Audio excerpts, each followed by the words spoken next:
Nice to meet you. How are you? Yes, sir. How you doing, sir? Thank you. Here we are. Titus, this year Hall of Fame headliner is Bill Goldberg. Do you have any special memory about the man? Just remember seeing him come back. You know,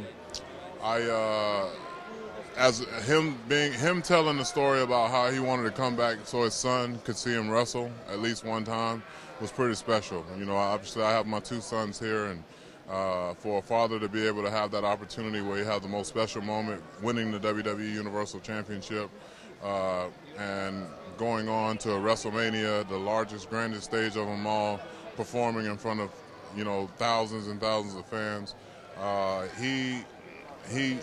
To me, he lived out like a fantasy almost. You know, it was a dream for any father to be able to do something in front of their kids at that magnitude.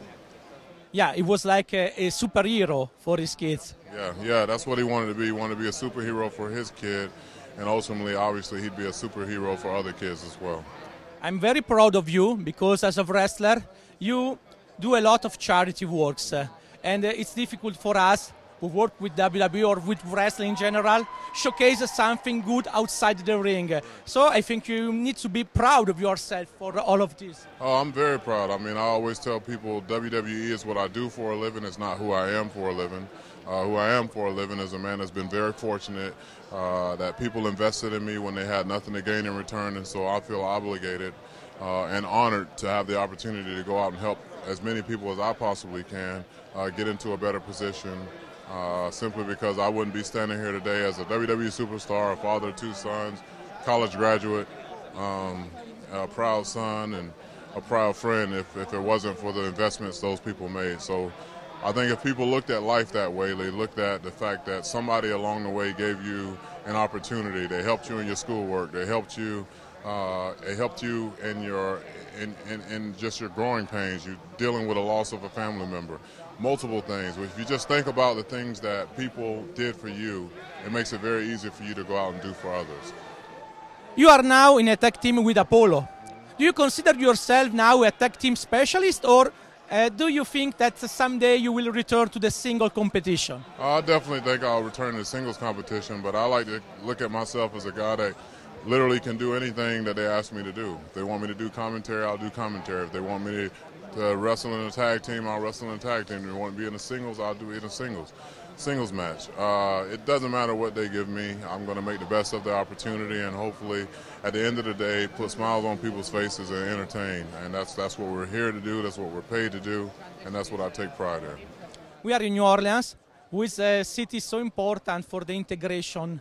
We have a lot of wrestling legends from Louisiana, the Big Cat, Ernie Led, the Junkyard Dog, and Bill Walsh, who was promoting Miss South. Do you have any memory about those guys?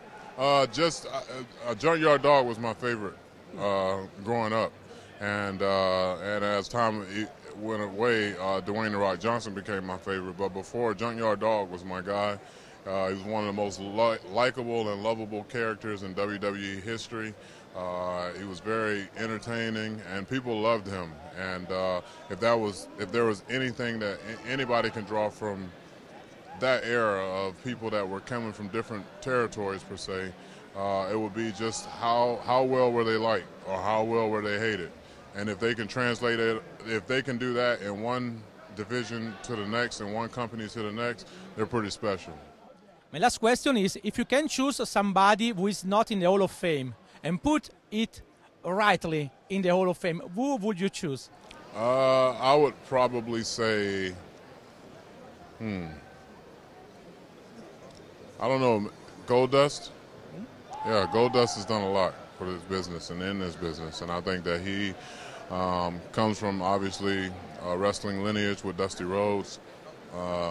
Been very special, had a lot of very special moments in the company, and he's somebody that has obviously taken a lot of young talent under his wing, including myself when I first got here.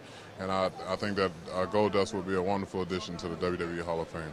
How important is to have a veteran like Goldust, Mark Henry, The Big Show, and so on in the locker room? So it's very important, because you need people to lead us through this crazy business. It's a very crazy business with no off season, got a lot of people coming from a lot of different backgrounds that have no clue about the business of wrestling, how things work, the scheduling, how you even get from town to town, booking cars, things like that, hotels, getting good advice on where, if you should stay the night before and then drive the next day. I mean, all these things, these guys have done it for 15, 20 years. So you'd be a fool not to sit down as a young talent and not sit down and try to pick their brain and figure out what worked for them, what didn't work for them, what can possibly work for you that may not work for them. I mean, different guys do different things. I'm not a luchador, so I'm not going to be flipping around, you know. So Rey Mysterio wouldn't tell me anything. You know, he wouldn't tell me if he were here to, you know, do flips and stuff like that. He'd tell me stuff that other big guys did to him in the match and did with him in the match that were successful, and then try to get me to help, try to emulate those things. Do you have any final message for your Italian fans?